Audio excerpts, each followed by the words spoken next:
But at the end of the day, this is going to be so disastrous to the healthcare industry, and it's quite scary how the emergency departments are going to be inundated with a lot of sick people. A lot of people are not going to be able to receive preventative care. They're not going to be able to afford the medications that they need to be on. Also, that the premiums for people like us are going to increase because, like, Medicaid historically doesn't really pay, right?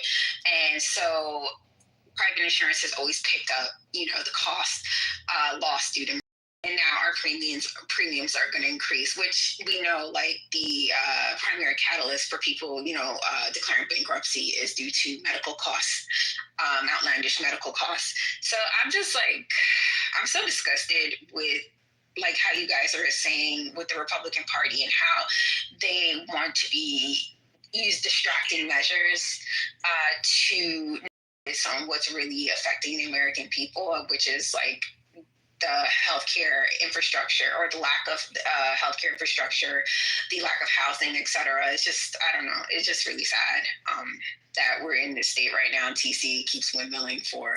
Dude is late. He's gone. He's gone. He comes out. I can't even see who's in the room.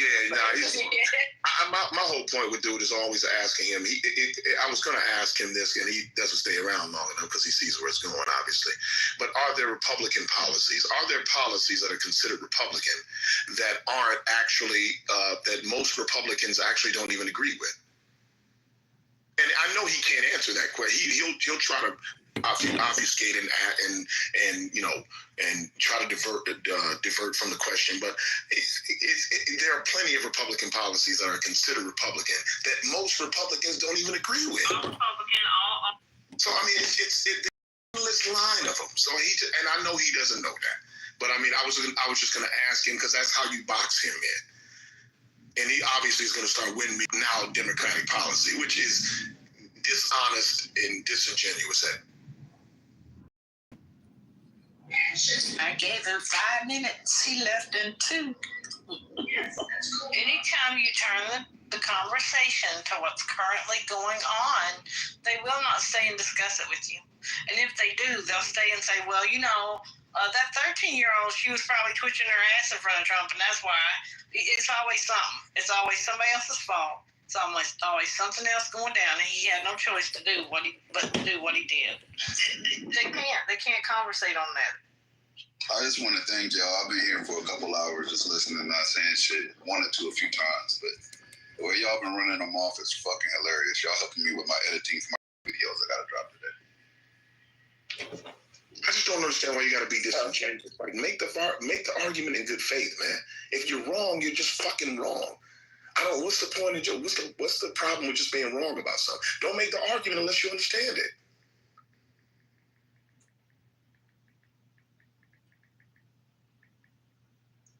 Like, there's Joe B.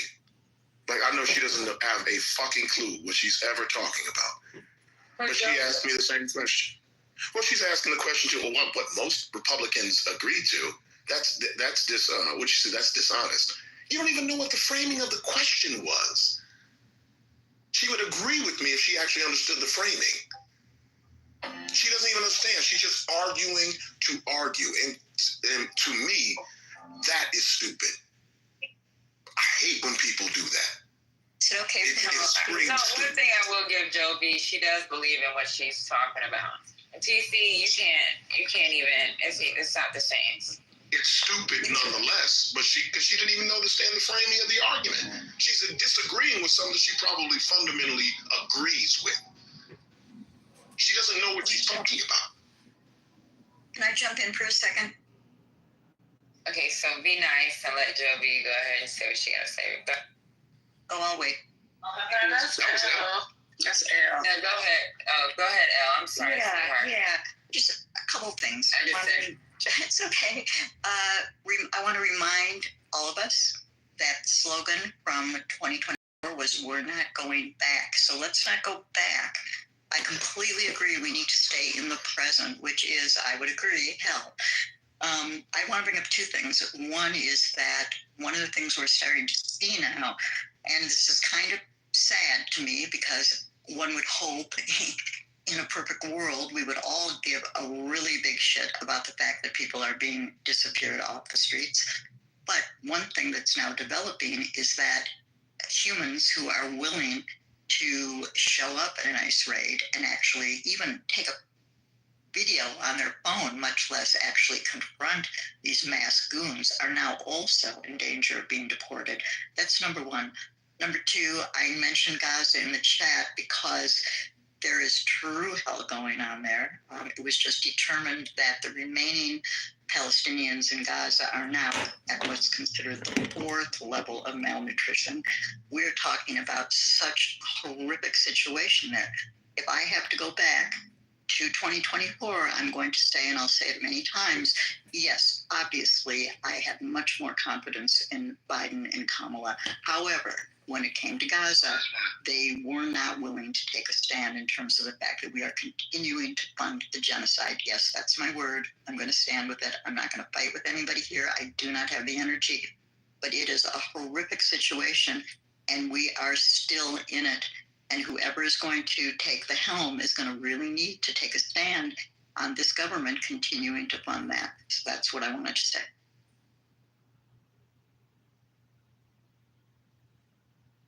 I'm sure they're meeting with DSA.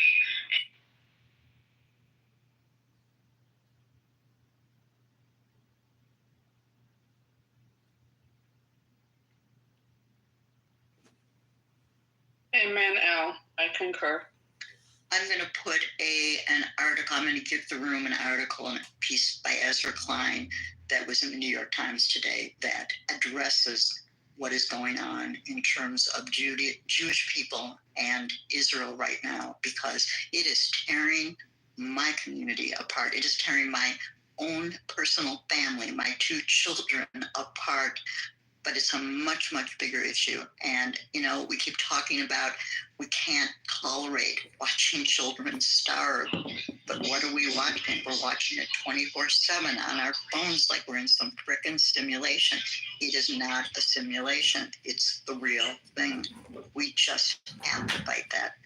I also have a petition I'm going to put in the chat. It's a petition I'm going to ask you to sign that says that you will not support any politician who votes to continue sending arms. I'm not talking about defensive weapons. I'm not talking about the Iron Dome. I'm talking about the horrific bombs that are turning children into amputees, burning their skin off, etc.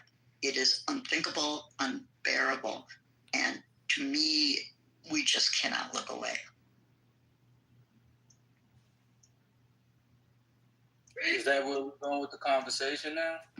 I didn't necessarily mean to reroute the conversation, just wanted to give my 2 cents. Oh, I just had research. I was curious about the messaging for the 2024 campaign. And you know what it was? Like, we know what the Republican, what Mr. Trump's was, right? You know what it was for the Biden-Harris ticket? Let's finish the mission. That is just the weak, like, most of us probably didn't know that was the slogan for that campaign. So that's an example of poor messaging, because I didn't know what it was. I don't know how many of you know that. I'm asking because I don't know. I'm talking about as far as this situation. What do you mean this situation? This is the Gaza-Israel situation.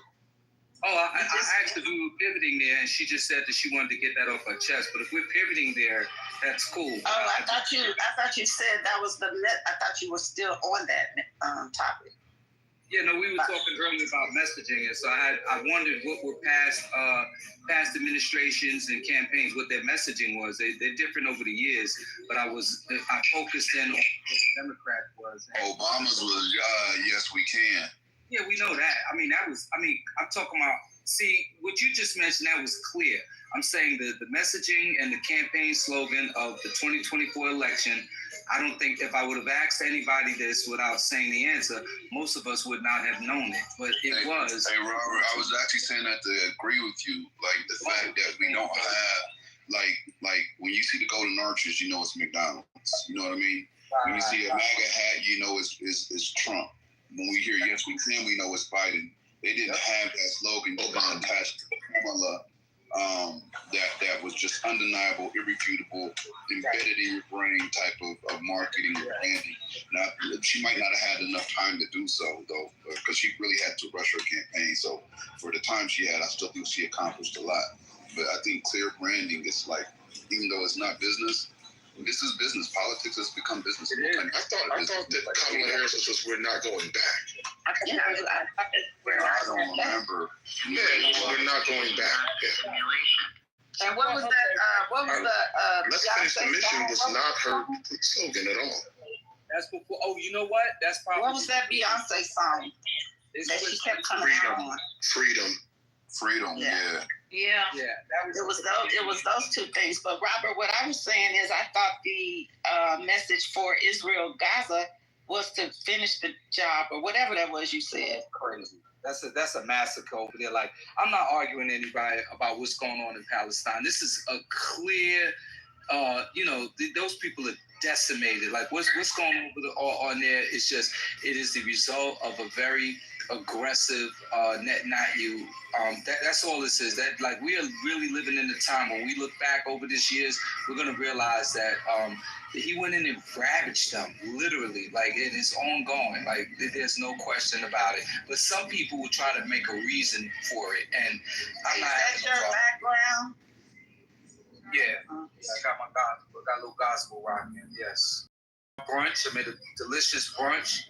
And I'm just unwinding and trying to listen to this conversation. Y'all all over the place, so I'm just tapping in here and there. I don't want to get in no big. I mean, because moving around, but working. But at the end of the day, I kind of really agree with him when it came down to the moderate aspect of Dems and how that is the majority, and a lot of people don't appeal to that. And if you want to take it to an even bigger level, a lot of the mods that are Dems identify silently as the silent majority, and that is who Trump appealed to. He appealed to the silent majority, the people that are scared to express their opinions because they might get political pushback, but they still feel those feelings and vote along those lines, because it's kind of like being online. You won't know how they voted, and you won't know what their real stance is. Just like, the racists and the MAGAs, they'll come out online and say what they think, but they won't do that in person. It's the same way they vote. And I think that has to be identified and has to be appealed to. If not, I think there's going to be a problem again. Wait a minute, hold on. I'm trying to understand your argument. You said that. Not even an argument. No, I'm trying to say your comment. You said that you were saying, unsilent majority. You were saying there are a lot of Democrats that are moderates, right? Yeah, most Democrats are moderate. And I'm agreeing with that and saying that those are part of the silent majority and they're not being appealed to enough. That's all I'm saying. Well, you know what though? Honestly, I don't think that they need to be appealed to. I think there's a segment of the party who's going to vote Democrat, no matter what, just like their segment of Republicans are going to do the same. I think that the conversation we were having was I hate to say fringe, but there's a smaller segment of people who consider themselves, and the way the conversation came up, Jim and I, was we were talking about how the people from how the Bernie Bros intersect with the Trump MAGA people, and it's that populism. It's that anti-government. It's that anti-establishment. So and that is not. Although they believe that it is because they're a louder segment of the party.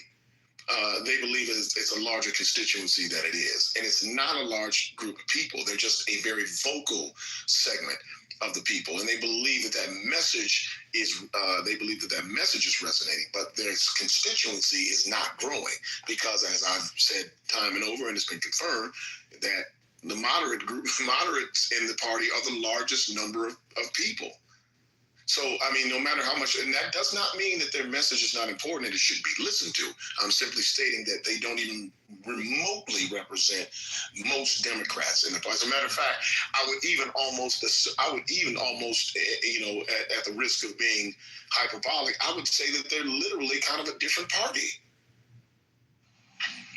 I get what you're saying, and I agree with that. I guess what I'm coming from is a different angle. What I'm saying is a lot of the mod Dems are swing voters and a part of the silent majority, and if they're not appealed to, you won't know it, but they'll fucking line up on the other side, and you'll be sitting there like, what the fuck happened?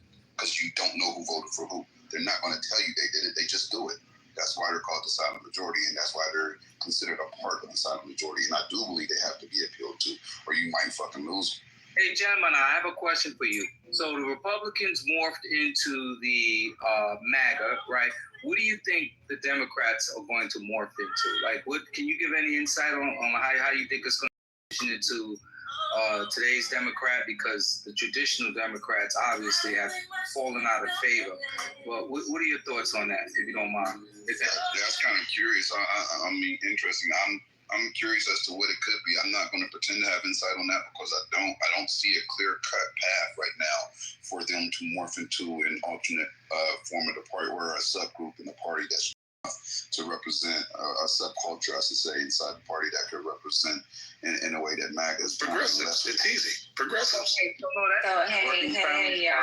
the working family.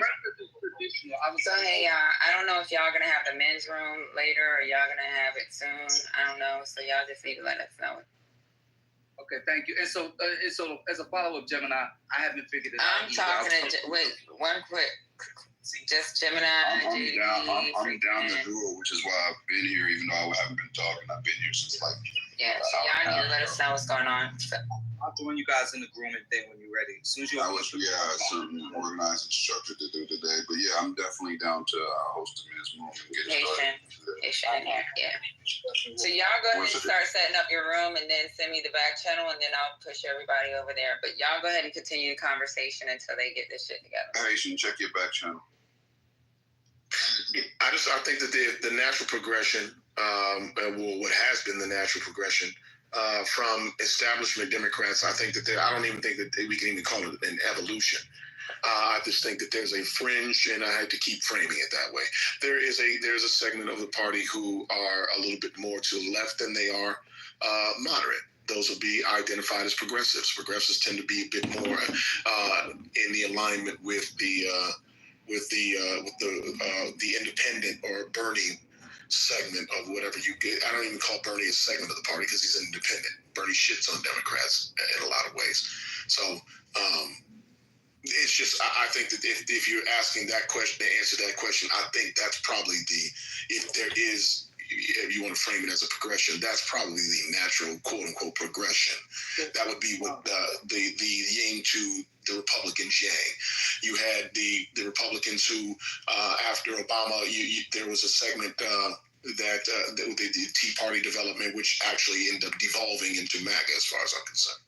Yeah, I think, damn, what I just said, you had me think. I think if Bernie was about 15 years younger, if he was a little younger, he could get some legs under him. But a lot of young people seem to resonate with him. I had a friend of mine who had mentioned him to me many years ago. And so, yeah, so Bernie now, he's up there in years now, but I believe if he were a little younger, you might see him and freaking, what's the name? What's the Spanish lady? Ortez? Alexandria Ocasio-Cortez. Right, and I didn't mean to mess up. No, it's all good, brother. AOC. My mind is totally. AOC, if you forget, just AOC. You will probably see him and AOC on a ticket together. That would be interesting, but they would lose. Now. Yeah, well, I don't know, but I'm just being creative here. No, I hear you. I'm just saying that they would lose. Badly. She's too divisive? You think she's too divisive? No, I just think you got two people who don't add it, who are generally of the same mind on the same ticket. So I mean, they don't add anything to a ticket. Like, I'm saying, it just to me it just doesn't work. And I think many people would say that didn't work. That would not be a good ticket. What do they share? Is there any politics that they are politics? Their politics are damn near aligned. I'm the same. I mean, she's considered to be him in a skirt, for lack of a better explanation. Okay, so it made sense what I said. Okay. No, it's exactly that. Okay, all right, thanks. No, but I don't. Obviously, if we're talking about whether that's a winning ticket, that's definitely not a winning ticket. Any other thoughts on that from anyone else? No. Yeah, I would venture to say that's a losing ticket.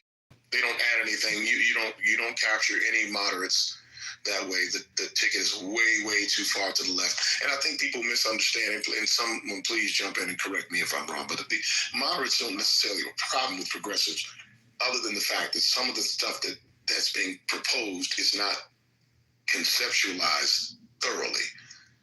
Right, all of the things sound good. I mean, that's a populist message. Generally, so you get, free health care. You get, all the things. Yeah, free. I was. So yeah, you get money because you make more money than me. Without a consideration that you have to still pay for those things. Like they just aren't going to be free. Right. So they're just not conceptualized thoroughly. Like that's the real problem, and it's the emotion around it and the lack of scholarship that really kind of turns moderates off. I see. Because I'm wondering, I'm thinking, what is going to be the movement that's really going to galvanize people, across all backgrounds, not just, Black Americans, right? Not just what the hell is it going to take for people to just realize some things and come together? I have no clue, man. I done looked at it from different angles. I'm trying to listen to different voices, but nobody's getting traction. No one is getting traction.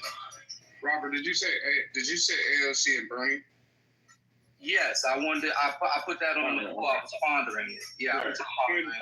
Yeah, Quinn's 1,000% right. That's an absolute lot. Bernie's too old. But yeah, it wouldn't even. Let's go with Trump. So we're talking about extreme on both sides.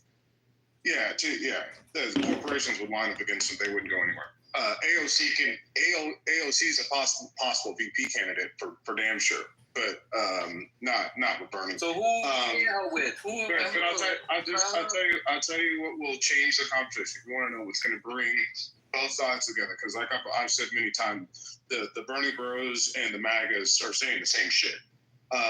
It's going to be AI, and it's going to be as you have humanoid robotics, and we have a technological, what I think will probably be a technological recession worldwide, and it's especially attacking the working class, white collar working class, which is being assaulted right now.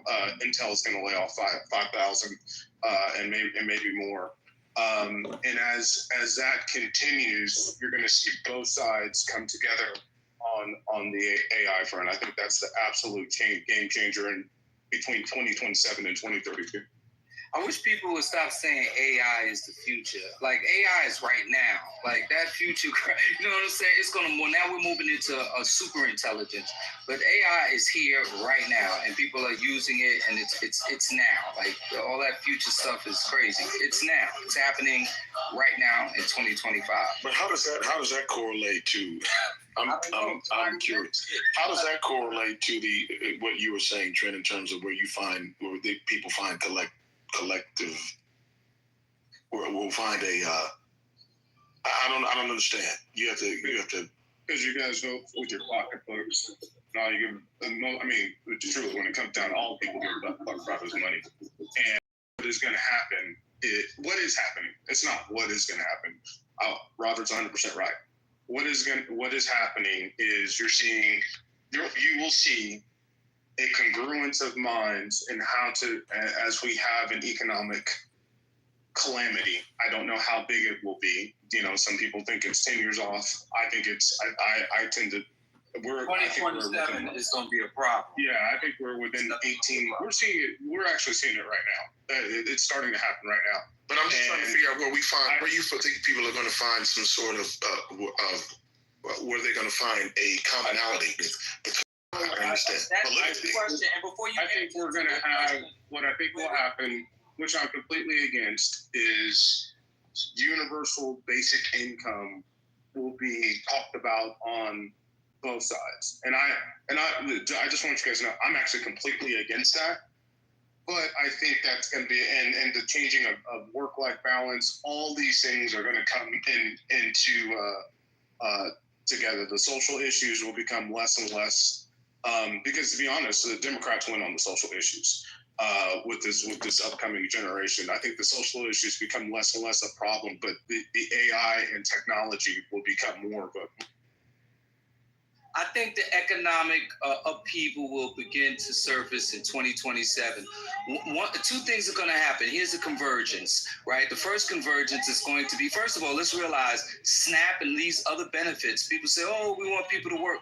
People are currently working and need SNAP, right? The problem is that the wages don't allow them to make ends meet, right? These large corporations are not paying at a competitive way for people to freaking live and do just the basic things, right? And so, again, most people that are on welfare and SNAP, a large percentage of them are hardworking, law-abiding citizens in low-paying jobs, right? I would have loved that package to have a component to transition those type of workers into to be trained and so that they can transition into other industries and make more money. So that's that. But I think the economic impact of people and what's going to happen once this law takes effect, I think we're going to feel that in 2027. Like, I think that's what it's going to hit. So I think the pending crisis will culminate in 2027. That's my thought so far at this time.